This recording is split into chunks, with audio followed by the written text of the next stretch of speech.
नाम डॉक्टर प्रदीप नैन है। मैं डॉक्टर अनुराग वार्ष्णेय जी जो हमारे पतंजलि रिसर्च फाउंडेशन में के वाइस प्रेसिडेंट हैं, जो हेड हैं, मैं उनकी टीम में काम करता हूं।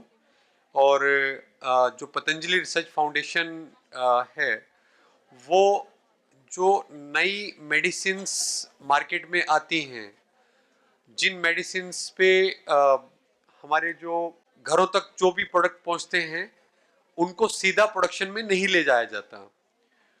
उनको प्रोडक्शन में ले जाने से पहले उन सब प्रोडक्ट पे रिसर्च की जाती है। पहले ये चेक किया जाता है कि ये प्रोडक्ट क्या किसी के खाने के बाद कोई ऐसा हार्मफुल इम्पैक्ट तो नहीं करेगा। हमारा जो ध्येय रहता है, जो उद्देश्य रहता है, वो स्वामी जी और आचार्य जी के मार्गदर्शन में हमारा उद्देश्य यही रहता है कि जो भी प्रोडक्ट, चाहे वो मेडिसिन के रूप में हो और चाहे वो फूड प्रोडक्ट के रूप में हो, जैसे आपका मसाले हैं, सब्जियां हैं, आपके फूड प्रोडक्ट में आटा है, या जो भी प्रोडक्ट पतंजलि बनाती है, उसमें सबसे पहले हमारा ध्येय ये रहता है कि उसको कंज्यूमर तक पहुंचने से पहले इतने सब पैरामीटर से गुजार दिया जाए, इतने सारे टेस्ट उस पर कर लिए जाएं, वो सब चेक कर लिया जाए कि मार्केट में जाने के बाद किसी भी कंज्यूमर को, चाहे वो भारत में है, चाहे वो हमारे नेपाल में है, या फिर वो विश्व के किसी भी कोने में है, किसी के भी स्वास्थ्य को लाभ तो हो, किसी भी प्रकार की कोई हानि ना हो। तो इसी को ध्यान में रखते हुए आचार्य जी और स्वामी जी ने पतंजलि रिसर्च फाउंडेशन का जो स्थापना किया था वो 2017 में किया था। जो भारत के प्रधानमंत्री हैं मिस्टर नरेंद्र मोदी जी, उनके द्वारा 2017 में उद्घाटन किया गया था। और कोई भी जब कोई भी हम काम करते हैं, जैसे आप नेपाल से जब चले थे, तो आपके मन में एक मिशन तय था कि हमें पतंजलि में जाना है और ये चीजें सीखनी है या ये काम करने हैं। तो ऐसे ही जब कोई भी संस्था बनती है, जैसे पतंजलि जब बनी है, तो बनने के साथ ही आचार्य जी स्वामी जी ने अपने मिशन जो है वो डिसाइड कर दिए हैं कि भाई हमारा मिशन क्या है। पतंजलि का मिशन उन्होंने जो रखा है, हम हेल्थ जो लोगों का इंप्रूव कर सकते हैं और लोगों के जो रहन सहन है, क्वालिटी ऑफ लाइफ योगा के साथ जो इंप्रूव कर सकते हैं, उसको कैसे हम रिसर्च और इनोवेशन उसमें डाल करके कैसे लोगों का हेल्थ, कैसे लोगों का रहन सहन हम ठीक कर सकते हैं, ये हमारा पतंजलि का हम सबका मिशन है। अब जब हम कोई भी मिशन रखते हैं, उस मिशन को पूरा करने के लिए हमें बहुत सारे काम करने होते हैं। अब आप नेपाल से चले, आपने अपना जो मिशन रखा, उसके लिए आपने बहुत सारे अपने जो काम होंगे, क्योंकि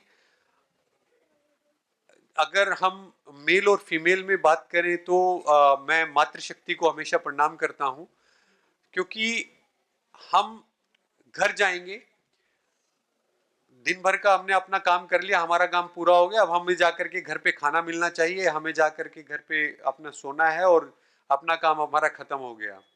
लेकिन जो मातृशक्ति है उसका काम कभी खत्म होता ही नहीं है। अभी आप नेपाल से जब चले होंगे, आप अपने घर के बहुत सारे काम करके आए होंगे और बहुत सारे काम ऐसे होंगे जो जाने के बाद भी आपको ही करने हैं।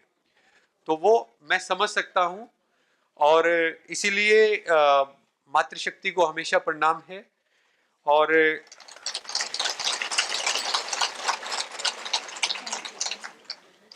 जब हमने कोई मिशन लेकर के चलते हैं, जैसे आप नेपाल से अपना एक मिशन लेकर के चले, तो उस मिशन को पूरा करने के लिए आपने अपने बहुत सारे स्ट्रेटजीज बनाई होंगी, बहुत सारे अपने प्लानिंग की होगी कि आप कैसे आओगे, कहाँ आओगे, क्या करोगे। ऐसे ही पतंजलि ने अपनी स्ट्रेटजीज बनाई कि मिशन तो हमने रख लिया कि लोगों का जो हेल्थ है, लोगों का जो रहन सहन है, उसको हमें इम्प्रूव करना है।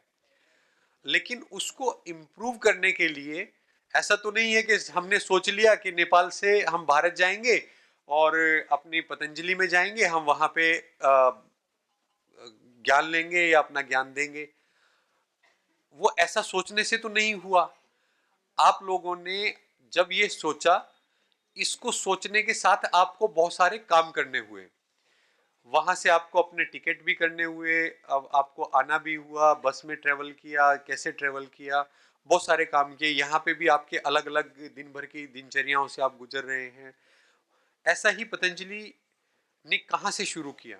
पतंजलि ने शुरू किया, हमारे जो फाउंडर्स हैं, हमारे जो मार्गदर्शक हैं आचार्य जी और स्वामी जी, उन्होंने जो हमारी वेदों की जो विजडम, एंशिएंट, जो हमारे पूर्वजों की धरोहर है आयुर्वेदा और योग, उसको सीखा, उसको समझा, उसको अपने अंदर पहले एडॉप्ट किया। उसके बाद फिर उन्होंने उसको जन जन तक पहुंचाने के लिए अपने बहुत सारे काम शुरू किए।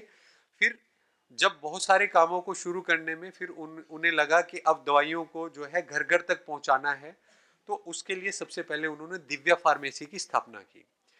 दिव्या फार्मेसी से लोगों तक दवाइयां पहुंची। तो ये एक इनिशियल स्टेप था, जैसे आपका नेपाल से चलना एक इनिशियल स्टेप था। उसके बाद जब रास्ता भी आएगा, उसमें बहुत सारे काम भी होंगे, बहुत सारी दिक्कतें भी आएंगी।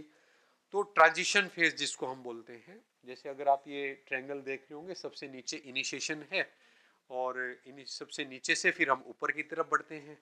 तो जब हम ऊपर की तरफ बढ़ते हैं तो novel process, patented medicine, world class infrastructure.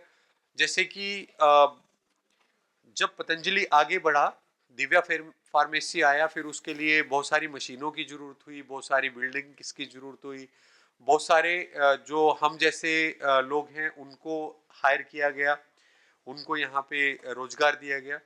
तो वर्ल्ड क्लास इंफ्रास्ट्रक्चर तैयार किया गया। और आयुर्वेदा में मैं इससे पहले बहुत सारी ऑर्गेनाइजेशन, जो अलग अलग ऑर्गेनाइजेशन हैं, उनके साथ काम करके आया हूँ। तो आयुर्वेदा में ऐसा काम कहीं भी नहीं हो रहा है आज की डेट में, पहले भी नहीं हो रहा था। हम तो बहुत आगे चले गए हैं। जैसे इंफ्रास्ट्रक्चर बन गया, बिल्डिंग्स बन गई, हम लोग आ गए, सिर्फ उससे काम नहीं होता है।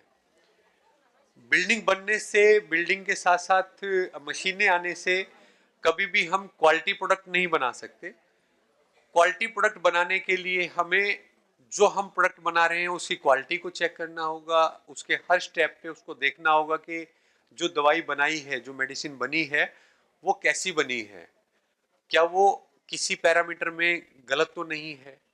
तो ऐसे इसी को ध्यान में रखते हुए जितनी भी मैन्युफैक्चरिंग यूनिट हैं हमारी, चाहे वो कहीं पे भी है, आटा है, दाल है, या फिर आपके जूसेस हैं, या फिर आपके मसाले हैं, या हमारे कॉस्मेटिक प्रोडक्ट हैं, उन सब की अपने अपनी क्वालिटी की लैब रखी गई, सब उसमें उसको चेक किया गया। और उसके बाद एक काम बहुत जरूरी होता है, जो होता है कि अब आप और हम सब मिलकर के बोलें कि पतंजलि बहुत अच्छा है, क्योंकि हम सब तो सिपाही ही हैं, हम सब तो सिपाही हैं, पतंजलि के लिए काम कर रहे हैं। हमारे बोलने से नहीं होगा। जब हमसे अलग जो दुनिया है वो बोले कि हाँ हम बहुत अच्छा काम कर रहे हैं, उसके लिए रिसर्च का जो काम है, उसमें कुछ पेपर्स होते हैं जो पब्लिश किए जाते हैं, और जो वर्ल्ड के बड़े बड़े पब्लिश हाउस हैं वो उसको माने कि भी हाँ आप जो रिसर्च कर रहे हैं वो नई है, उससे लोगों को फायदा हो रहा है, तो वो हमारे पेपर्स को छापते हैं। वो हमारा रिकॉग्निशन होता है कि हाँ पतंजलि जो काम कर रहा है वो वर्ल्ड क्लास का है और बहुत अच्छा काम है। ये अपना जो पतंजलि रिसर्च फाउंडेशन है, जो अपनी रिसर्च की बिल्डिंग है, वो ये बिल्डिंग इस टाइप की बनाई गई है। अभी आप लोगों ने विजिट किया वहां का? किया है, बाहर से देखा है, ठीक है। सो ये पतंजलि रिसर्च फाउंडेशन की बिल्डिंग है। इस बिल्डिंग में हमारे पास लगभग लगभग 200 300 से ज़्यादा साइंटिस्ट हैं। और जो साइंटिस्ट हैं वो सब ज़्यादातर पीएचडी हैं, पोस्ट डॉक हैं और एमएससी हैं। और जैसा मैंने बताया था कि जब हमारा पतंजलि रिसर्च फाउंडेशन है, इसका जो इनोग्रेशन है वो मई 2017 में माननीय प्रधानमंत्री जी, जो भारत के प्रधानमंत्री हैं श्री नरेंद्र मोदी जी, उन्होंने इसका इनोग्रेशन, इसका उद्घाटन किया था। और जो हमारी लेबोरेटरी है उसमें जितने भी अलग अलग टाइप के वर्ल्ड क्लास जो इंफ्रास्ट्रक्चर हो सकता है, जो मशीनें हो सकती हैं, वो सब मशीनें वहाँ पे ला करके साइंटिस्टों को प्रोवाइड कराई गई है कि आप जहाँ पे भी वर्ल्ड में अच्छी टेक्नोलॉजी मिले उसको लेके आइए और हम सब मिल करके एक अच्छी औषधि यहाँ से बना सकें। ये जैसे मैं आपको बता रहा था कि हमारे बोलने से नहीं होता है कि हमने ये कर दिया, हमने वो कर दिया और ऐसा काम कर रहे हैं, ऐसे नहीं होता है। होता कैसे है कि जब वर्ल्ड कहे कि हाँ ये जो काम है ये अच्छा काम है, अगर आप स्क्रीन पे देख रहे हो ये सारे पब्लिकेशंस होते हैं, रिसर्च साइंटिफिक पेपर्स होते हैं, इनके कुछ नंबर होते हैं कि जैसे आपने कितनी क्वालिटी का पेपर पब्लिश किया है, जैसे कोई 8 का भी है, कोई 7 का भी है, 3-4 से ऊपर के पब्लिकेशन जितने भी होते हैं वो बहुत अच्छे माने जाते हैं साइंटिफिक वर्ल्ड में। तो हमारे सिर्फ हमारी लैब से ही 100 से ऊपर पब्लिकेशंस आ गए हैं जो कि वर्ल्ड क्लास लेवल पे फ्रंटियर है, नेचर्स है, बायोमोलिक्यूल्स है, इस टाइप की जो पब्लिकेशंस है उनमें वो छपे हैं। और जब कोरोना में एक मेडिसिन बनी थी जिसको कोरोनिल हमारी थी, जो कोरोनिल को जर्नल ऑफ सेपरेशन साइंस जो एक बहुत बड़ा जर्नल है विदेश का, उन्होंने अपने फ्रंट पेज पे छापा था। उन्होंने माना था कि कोरोनिल से जब बड़े बड़े लोग जैसे, क्योंकि भारत और नेपाल मुझे लगता है कि हर तरीके से, चाहे वो हम दिखने में एक जैसे हैं, हमारा खाने का एक जैसा ही है, छोटा मोटा तो जैसे डिफरेंस रहेगा, लेकिन हम एक जैसा सही खाना खाते हैं। और मैं पूछूंगा आप लोगों से कि जैसे आप किस टाइप के खाने आप लोगों के होते हैं, वो जब मैं अपनी स्लाइड खत्म कर लूंगा तब मैं आप लोगों से इंटरेक्ट करूंगा उस बारे में। और तो ये सारा जो काम है वो हम करते हैं और पब्लिकेशंस हमारे होते हैं। फिर हमने कितना साइंस में काम किया, वो वर्ल्ड के साइंटिस्ट की एक लिस्ट बनती है हर साल। और पिछले 3 साल से लगातार हमारे जो परम पूज्य आचार्य जी हैं वो वर्ल्ड के 2% साइंटिस्ट में हैं। ये हमारे लिए बहुत गौरव की बात है। वर्ल्ड के 2% साइंटिस्ट में आना आचार्य जी का गौरव की बात है। और ये ऐसे नहीं आए हैं, हमारे जो पुरुषार्थ हैं, लोगों के पुरुषार्थ हैं, आचार्य जी का गाइडेंस है, स्वामी जी का गाइडेंस है, उससे हम यहाँ तक पहुंचे हैं। अब जो हमारे पास लैब होती है, उस लैब को, वो कैसी लैब है, मतलब एक तो ये कि हमने अपना लैब बनाया, अपनी टेस्टिंग की और हम कहें जी हमने टेस्ट कर लिया, हमारी लैब में ये चीज बहुत अच्छी बन रही है। लेकिन अपने कहने से नहीं होता, जैसे कि मैंने बोला पहले भी, कैसे होता है जब जो नेशनल लेवल की एक्रीडेशन वाली एजेंसीज होती हैं वो आकर के आपके लैब को चेक करें, कहें कि जो आपकी लैब है वो उन सब पैरामीटर्स पे खरी उतर रही है जिन पैरामीटर्स को सेट किया गया है, जिन पैरामीटर्स को फॉलो करना होता है, तो तब वो कहें कि आपकी जो लैब है वो अच्छी है, तब हम बोलते हैं, तो वो हमें एक्रीडेशन बोलते हैं, जिसको बोलते हैं NABL। तो हमारी जो लैब है, चाहे वो पतंजलि रिसर्च फाउंडेशन की लैब है या हमारी मैन्युफैक्चरिंग की लैब है, वो सब NABL से एक्रीडेटेड हैं। हमारे पास जैसे एनिमल हाउस होता है, जब हम दवाइयाँ बनाते हैं तो हम चूहों पे, खरगोश पे, गिनी पिग्स पे, कुत्तों पे और मंकीज पे जहाँ परमिशन होती है वहाँ, जैसे मंकीज पे इंडिया में परमिशन नहीं है या डॉग्स पे नहीं है, तो हम जिन देशों में इस पे परमिशन होती है वहाँ जा करके उन पे रिसर्च करते हैं, अपनी मेडिसिन की रिसर्च करते हैं। हमारे यहाँ पे एक ड्रोसोफिला एक मक्खी होती है, हम उस पर रिसर्च करते हैं, क्योंकि होता क्या है कि ड्रोसोफिला जो है, जैसे हमारे ह्यूमन की बायोलॉजी होती है, ऐसी एक मक्खी होती है, बहुत छोटी सी मक्खी होती है, उसकी भी 80% जो बॉडी फंक्शन बायोलॉजी है वो ह्यूमन के जैसे है। और हम उनको जैसे मेडिसिन दे करके देखते हैं कि जो पहले उनको सिंथेटिक मॉलिक्यूल दिए जाते हैं, सिंथेटिक दवाई दी जाती है, उनको पहले बीमार किया जाता है, फिर अपनी दवाई जो मेडिसिन है, पतंजलि की मेडिसिन है, उसको दे करके ये चेक किया जाता है कि हमारी मेडिसिन उन एनिमल्स पे जो काम कर रही है कैसा काम कर रही है। अब जो एनिमल्स पे हम ट्रायल करते हैं उसके लिए हम ऐसा नहीं है कि अपने से ही एनिमल खरीद के ले आए और उन एनिमल्स पे जो है हमने ट्रायल स्टार्ट कर दिया, ऐसा नहीं होता है। उसके लिए कमेटी बनी होती है, हमें कितने चूहे खरीदने हैं, हम किन दवाइयों पे रिसर्च करेंगे, उसके लिए हमें पहले उन जो सोसाइटी होती है, जो एक अथॉरिटी होती है, उसके जो मेंबर्स होते हैं, उनके सामने अपना काम बताना होता है जाकर के कि हम इन इन प्रोडक्ट्स पे या इन इन दवाइयों जो डिजीज हैं, इन इन डिजीज मॉडल पे हम काम करना चाहते हैं।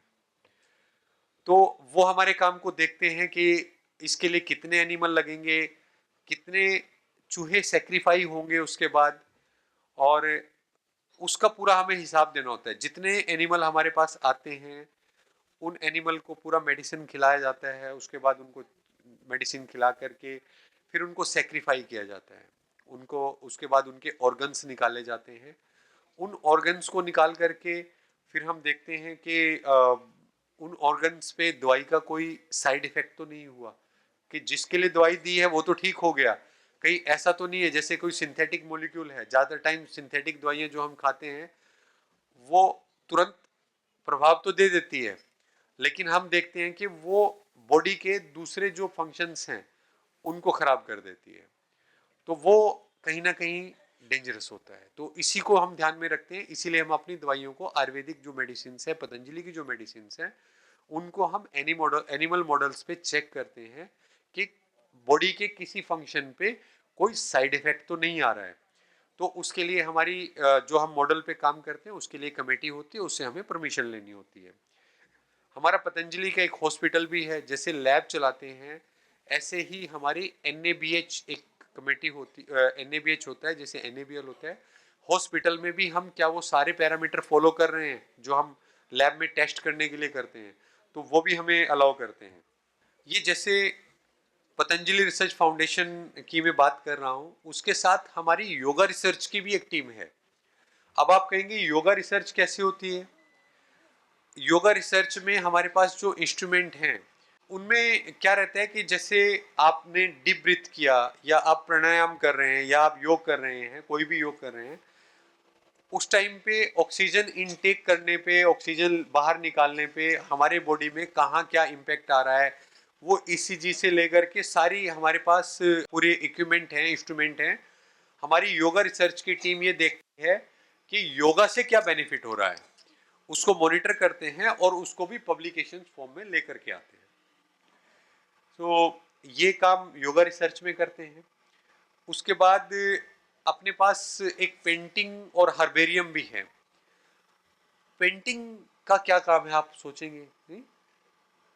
पेंटिंग का एक आचार्य जी का बहुत बड़ा मिशन है।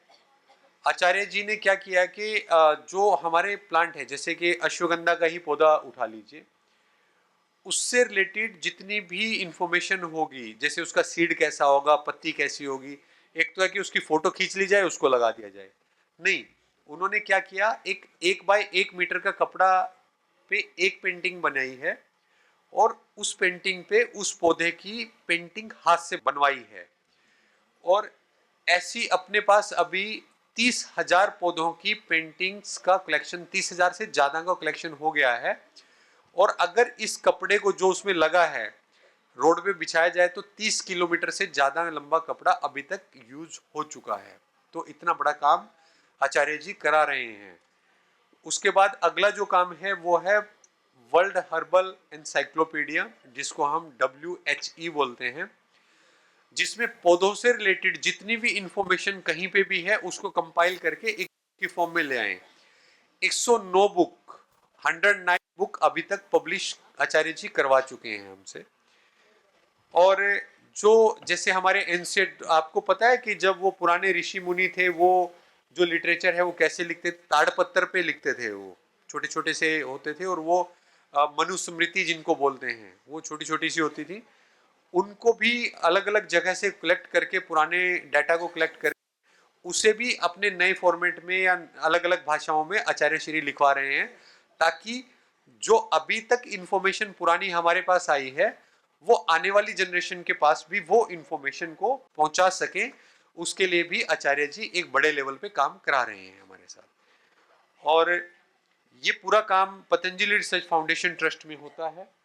आचार्य जी हमसे जो अलग अलग टाइप के काम कराते हैं, उसके अलावा जो हमारी अलग अलग मैन्युफैक्चरिंग यूनिट है जहां प्रोडक्शन होता है, उन मैन्युफैक्चरिंग यूनिट में भी क्या होता है कि अलग अलग लैब बनाई गई है उनको टेस्टिंग करने के लिए।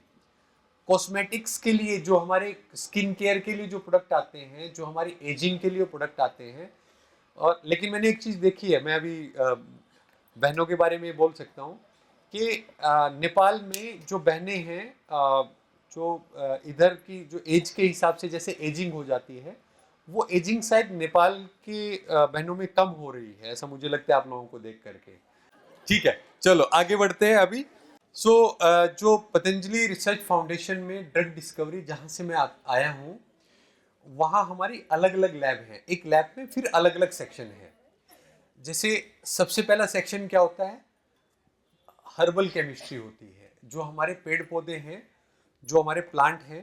तो उसमें क्या करते हैं कि उन प्लांट्स का, उन पौधों का हम सत्व निकालते हैं, एक्सट्रैक्ट निकालते हैं। और वो एक्सट्रैक्ट दो तरीके से हो सकता है। या तो वो हमारी जो टीम है, जो जैसे कि एक टीम है हमारी जिसको हम इन विट्रो बायोलॉजी बोलते हैं। इन विट्रो बायोलॉजी क्या होती है कि जो हमारी बॉडी की कोशिकाएं हैं, सेल्स हैं, जो जैसे कि सर से लेके पांव तक की सेल्स हम लोग बीमारी की बाहर से परचेज करके लेके आते हैं, वर्ल्ड में कहीं से भी जहाँ पे अच्छी मिलती है वहां से लेकर के आते हैं। और बीमारी की उन सेल्स को हमारी जो बायोलॉजी की टीम है, इन विट्रो बायोलॉजी की टीम है, जो हमारी औषधि है, हमारे पतंजलि की जो औषधि है, उन औषधि को उस डिजीज पे, उस बीमारी की सेल पे लगा करके चेक करते हैं। उसको अलग अलग मशीनों से उसको चेक किया जाता है कि उससे कितनी डोज पे कितनी बीमारी कितने समय में ठीक हुई है। तो ये सारा काम हमारी टीम करती है। केमिस्ट्री हुई, केमिस्ट्री में हमने एक्सट्रैक्ट बना लिया। एक्सट्रैक्ट बना करके जो औषधि का सत्व है उसको बना करके फिर हमारा एक एनालिटिकल केमिस्ट्री होती है। वहां क्या करते हैं, वहां जाकर के हम चेक करते हैं कि जो औषधि बनी है, कि जैसे आपका हल्दी है, नेपाली में भी हल्दी बोलते हैं, तो बेसार में हम चेक करते हैं कि जो उसके अंदर एक्टिव्स होते हैं, जैसे कि वो अलग अलग दवाइयों में बहुत अच्छा काम करती है। लेकिन ये तो हमारे ऋषि मुनियों ने लिख दिया कि बेसार जो है वो एंटी इन्फ्लामेटरी भी है, उससे मतलब हमारे जो बहुत सारे दर्द हैं, वो बहुत सारे हमारी इन्फ्लेमेशन है बॉडी में, उसको वो ठीक करता है। या फिर वो कॉस्मेटिक्स में भी यूज होता है। या फिर वो बहुत सारी ऐसी स्टडी भी आ रही है कि जो कैंसर के लिए भी यूजफुल है। तो बेसार के अंदर केमिकली क्या क्या है, उसके अंदर क्या क्या है जिससे कि ये सब ठीक होता है, ये बीमारियां ठीक होती हैं। तो पहले हम ये देखते हैं कि बेसार प्योर कितना है। उसको प्योरिटी को चेक करने के लिए हमारे पास कुछ मशीनें हैं, जिसको हम HPLC बोलते हैं, HPTLC बोलते हैं, LCMS बोलते हैं। अच्छा, एक मशीन तो ऐसी है कि अभी क्या करते हैं लोग ना, आयुर्वेदा के नाम पे जो इंग्लिश मेडिसिन है उनको मिक्स करके और आयुर्वेदिक दवाई के रूप में उसको बेचते हैं। तो हमारे पास एक मशीन है, उस मशीन से हम ये पता कर लेते हैं कि ये जो मेडिसिन है, इस मेडिसिन में कोई, क्या ये प्लांट से, पौधों से बनी हुई मेडिसिन है, आयुर्वेदिक मेडिसिन है, या फिर इसमें कोई एलोपैथिक मेडिसिन ऐड की गई है। और ऐसी अभी तक हम इस पे पेपर भी लिख रहे हैं। ऐसे अभी तक बहुत सारी मेडिसिन हमारे पास आई हैं जिनके वो पेन किलर है, आयुर्वेदिक पेन किलर, या डायबिटीज के लिए वो मेडिसिन है। लेकिन जब उसको चेक किया गया तो उसके अंदर डाइक्लोफिन मिला है, या फिर डेक्सामेथासोन मिला है, या फिर ऐसी मेडिसिन या पेन किलर मिले हैं। फिर उन मेडिसिन को, उसमें जो आयुर्वेदिक मेडिसिन के नाम पे लोग मेडिसिन बेच रहे हैं, एक मेडिसिन तो हमें ऐसी मिली जिसके अंदर पशुओं को दर्द ठीक करने वाली मेडिसिन इंसानों की मेडिसिन में डाल रखी थी, जो आयुर्वेदिक मेडिसिन है। तो ये चीज को हमें खुद भी समझना है और लोगों को भी बताना है कि जो हमारी पतंजलि की मेडिसिन है वो ऑथेंटिक है, चेक की हुई है, हर पैरामीटर से चेक होकर के गई हैं। जो ये लोकल छोटे छोटे से लोग आयुर्वेदा के नाम पे मेडिसिन बेच रहे हैं, वो कुछ लोग इस टाइप की एक्टिविटी भी कर रहे हैं। तो उस चीज से हमें बचना है, खुद भी अवेयर होना है, खुद भी समझना है और लोगों को भी समझाना है कि कोई भी ऐसी आयुर्वेदिक के नाम पे कोई अगर बोलता है कि लेते ही पेन ठीक हो गया, तो इस टाइप की मेडिसिन से बचना है। पतंजलि की ऑथेंटिक और आयुर्वेदा और evidence based research and scientific evidence based medicine पे ही आप ट्रस्ट कर सकते हैं। उसके बाद जैसा मैंने बताया कि हम चेक करते हैं मेडिसिन को, फिर वो सेल लाइन पे लगा करके देखते हैं, फिर सेल लाइन पे लगाने के बाद हम मेडिसिन को लेकर के जाते हैं। जब हमारी इन विट्रो बायोलॉजी जो सेल लाइन वाली रिसर्च है वहां से श्योर हो जाता है, तो हम फिर उसको एनिमल में खिला करके देखते हैं। तो फिर जैसा मैंने पहले बताया था, एनिमल को खिलाने के बाद फिर हम एनिमल से ये देखते हैं कि एनिमल को आराम कितना हुआ, उसके बॉडी। अच्छा, ये थोड़ा सा पाप का काम तो है कि हम जो पशु है या जो हमारा चूहा है उसको फिर काटना, उसको सेक्रीफाई करना, उसके ऑर्गन्स निकालना। लेकिन ह्यूमंस को के हेल्थ को बचाए रखने के लिए, एक मास पॉपुलेशन को बेनिफिट देने के लिए हमें उनकी जो बोल सकते हैं वो हमारे लिए अपना बलिदान देते हैं, सेक्रिफिकेशन, वो सेक्रीफाई होते हैं। तो उन ऑर्गन्स को निकाल करके हम उन ऑर्गन को चेक करते हैं कि कोई कोई साइड इफेक्ट तो नहीं है, और जो दवाई हमने जिस ऑर्गन को ठीक करने के लिए दी थी, क्या वो ऑर्गन ठीक हुआ, क्या उसकी वो बीमारी ठीक हुई। तो इस टाइप का काम हम लोग अपनी लैब में करते हैं। फिर ये तो हो गया प्री क्लिनिकल।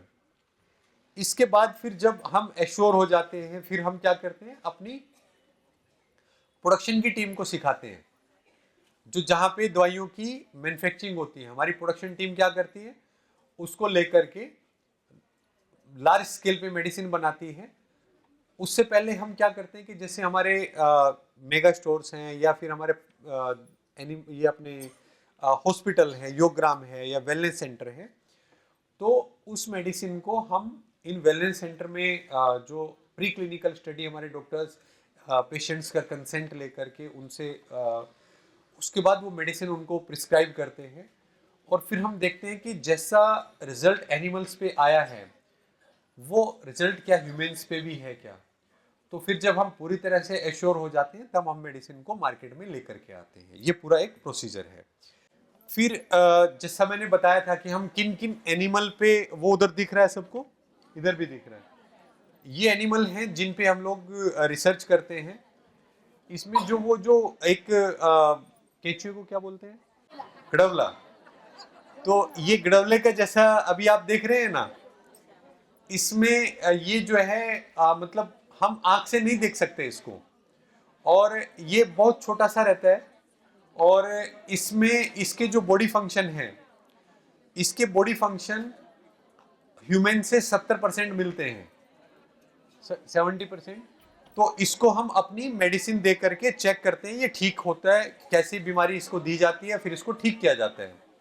एंटी एजिंग और वो सारी इसको मेडिसिन दी जाती है एजिंग के लिए। और जेब्रा फिश एक बहुत छोटी सी फिश होती है, ये भी ह्यूमन से मिलती है, इसको भी फिर मेडिसिन दे करके चेक किया जाता है। ऐसे ही फिर ये माइस है, फिर एक ये हैमस्टर है। ये जो आपको बाय कर रहा है ना हैमस्टर रैट, ये दिल से बहुत कमजोर होता है। अगर ये थोड़ा सा भी साउंड हो जाए तो इसको हार्ट अटैक आ जाता है।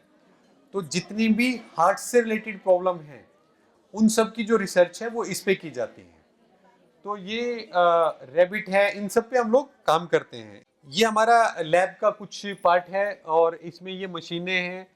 इन सब मशीनों को यूज़ करके हम लोग दवाई बनाते हैं। ये हमारी टीम है, अगर आप देखेंगे तो इसमें ये लैब की पूरी एक साइंटिस्ट की टीम काम करती है। उसके बाद आप देखेंगे ये पूरी मशीनें हैं, कैसे हम ला करके पहले जो हर्ब है उसको ग्राइंड करते हैं, उसको पीसते हैं फाइन करके, फिर उसका एक्सट्रैक्शन करते हैं। ये मशीनें ऐसी बड़ी बड़ी मशीनें रहती हैं, उसके अंदर हम हर्ब को डाल करके बाहर से गर्म पानी या फिर स्टीम लगा करके उसको उबाल करके छान करके, जैसे आप चाय पत्ती बनाते हो ना घर में, चाय पत्ती बोलते हैं, क्या बोलते हैं, है ना। तो उसको जैसे उबालते हैं, छानते हैं, फिर उसका अर्क एक्सट्रैक्ट जो है वो हम पी लेते हैं। ऐसे ही दवाइयों का जो एक्सट्रैक्ट है हम उसी टाइप से ही निकालते हैं। और फिर उसको छान करके जो स्पेंट है, जैसे पत्ती को आप साइड कर देते हो और जो छान के आया हाथ में उसको पी लेते हैं, ऐसे यहाँ करते हैं। फिर उसको कंसनट्रेट बना लेते हैं, उसको उबालते रहते हैं, उसको उबाल करके उसका पानी उड़ा देते हैं, फिर उसका हम पाउडर बना लेते हैं। हमारे पास पाउडर बनाने के लिए बड़ी बड़ी मशीनें हैं। तो फिर जो ये पूरा काम है इन सब मशीनों के द्वारा, जैसे मैंने बताया, ये अलग अलग तरीके की मशीनें यूज होती हैं। ये एक मशीन है जिसमें कि हम जैसे प्रेशर रहता है, CO2 गैस रहती है, उस CO2 गैस को इसमें लगाते हैं, उससे एक्सट्रैक्ट कर लेते हैं। तो ये पूरा काम हम लोग करते हैं। अश्वगंधा पे जैसे हमने काम किया, ये अश्वगंधा के बीज हैं। तो अश्वगंधा का तेल हमने पहली बार निकाला लैब में, और इस तेल को हमने अलग अलग उस पर चेक किया इस मशीन से निकालने के बाद, और ये इस टाइप का तेल हमने निकाला। तो ये हम पूरे इस टाइप की दवाइयों को चेक करते हैं। फिर हम क्या करते हैं, चूहे के कान पे जो सोराइसिस जो रहता है, वो सोराइसिस पहले उसको एलोपैथी अंग्रेजी दवाई से सोराइसिस करते हैं, और फिर हम उसको वो सोराइसिस अपने जो हमने ये यूज़ किया, जो जिसको हम बोलते हैं कि अश्वगंधा के बीज का तेल, उससे हमने उस मेडिसिन उसको उसके सोराइसिस को ठीक किया। बहुत अच्छे रिजल्ट हमें मिले और वो पब्लिकेशंस भी आया। धन्यवाद। और मैं इसी के साथ अपनी वाणी को विराम देता हूँ, और फेरी भेटूला।